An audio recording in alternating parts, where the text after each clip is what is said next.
In this video, we are going to discuss some examples of nitriles. Nitrile, that is a CN functional group. Regular suffix, that is a secondary suffix, that is a nitrile. The special suffix is a carbonitrile. If carbon of this cyanide functional group is taken into the longest chain, then we have to use nitrile. If a carbon of this CN functional group is not taken into the longest chain, then we have to say carbonitrile. And let us take the first example in this. So this is the first carbon, this is the second carbon, only two carbon atoms, there is no branch. So it is ethanenitrile. Ethanenitrile is the correct IUPAC name. The next example, this is the longest chain. Numbering must be from right side 1, 2, 3, 4, and at a third place there is bromine. Therefore, the name of this compound is 3-bromo-butane-nitrile. 3-bromo-butane-nitrile. Let us move on to the next example. Here numbering should be from right side, first carbon, second carbon, third carbon, fourth, fifth, and sixth. There is methoxy group at the fifth place, therefore it is 5-methoxy hexane nitrile. 5-methoxy hexane nitrile. Now here this is a chain terminating functional group directly attached to the ring system. This carbon cannot be taken into the longest chain, therefore we have to use the special suffix. So here this is the carbon framework, longest chain we can say. Basically it is a cyclic system. So cyclopropane carbonitrile. Cyclopropane carbonitrile, we are using special suffix. Now in the next example we have two functional groups, one is carboxylic acid, another one is cyanide. According to IUPAC sequence rule, carboxylic acid gets more priority, therefore cyanide will be remained as a prefix name. So cyanide should be named as a prefix. So the prefix name of cyanide is cyano. So this is located at third place. So 3-cyano-pentane oic acid. Basically it is carboxylic acid. You can see, you can observe the name, that is 3-cyano-pentanoic acid.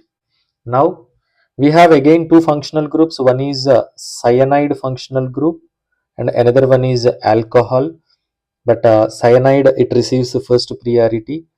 Sequence rule says the same thing. Now we have to say OH group, that is hydroxy. So that is 2-hydroxy butane nitrile. 2-hydroxy butane nitrile. Now this is the example.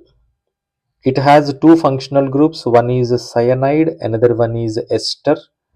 No doubt ester gets more priority, but this ester carbon that is directly attached to the ring system, so that carbon cannot be adjusted in the longest chain, we have to use the special suffix.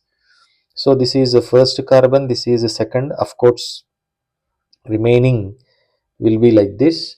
If you can recollect, while naming esters, alkyl group attached to oxygen should be indicated first.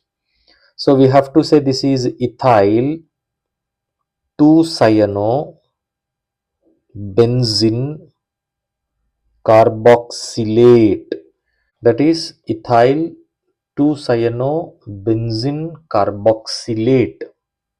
Now so this is the first carbon, this is the second. You can move in either direction. So here I'm moving left side.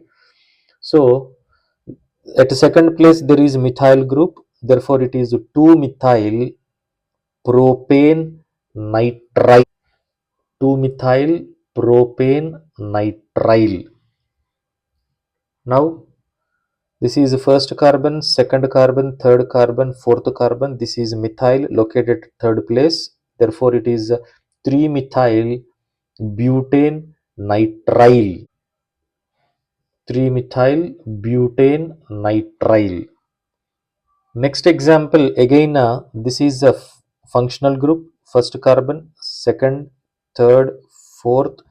At second place there is methyl group, therefore it is a 2-methyl butane nitrile. 2-methyl butane nitrile. Now, so here this is chain terminating functional group directly attached to the ring system. Special suffix we have to use. This is first carbon, this is second carbon. There is methyl group at second place, so therefore it is 2-methyl cyclohexane carbonitrile. The correct name of this compound is 2-methyl cyclohexane carbonitrile. Now, again this is attached to the ring system.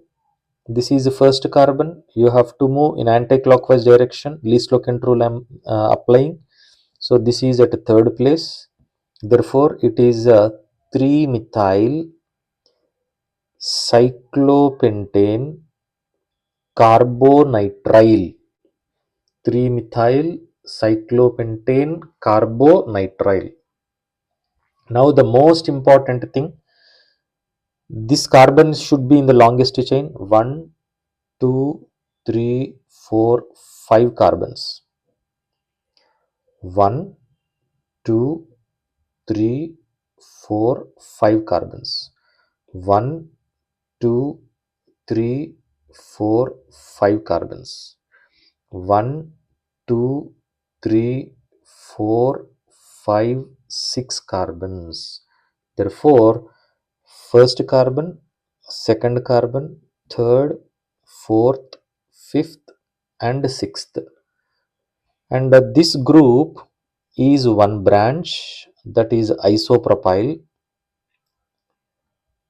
and this is neopentyl.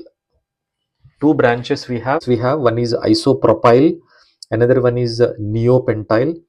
Iso and neo are non-hyphenated prefixes.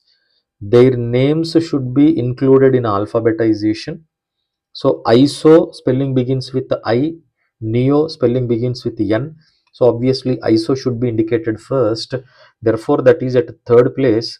3 isopropyl, 2 neopentyl hexane nitrile. This is the correct name. 3 isopropyl, 2 neopentyl hexane nitrile. You just think what is the another name for this complex alkyl group we can give. Here also you can give, but however isopropyl and neopentyl are accepted by IUPAC. And this is the first carbon, this is the second carbon. For the sake of convenience, let us take a CH3, CH2, CHCN, CH, CH3, CH3. No doubt this is one possibility, 4 carbon chain, only one substituent. 1, 2, 3, again 4 carbon chain, but there are 2 substituents. If you can recollect one of the rules I have taken in longest chain rule, one of the sub rules, if you have 2 or more than 2 chains with equal length, in that situation one should select the chain with more number of branches. Therefore this is the chain we are going to select. So the chain will be 1, 2, 3, 4. Here it is methyl group and here it is ethyl group, and obviously alphabetical order. Ethyl group is named first, methyl group later. As a result, the name of this compound will be 2-ethyl 3-methyl butane nitrile. So these are the examples of nitriles.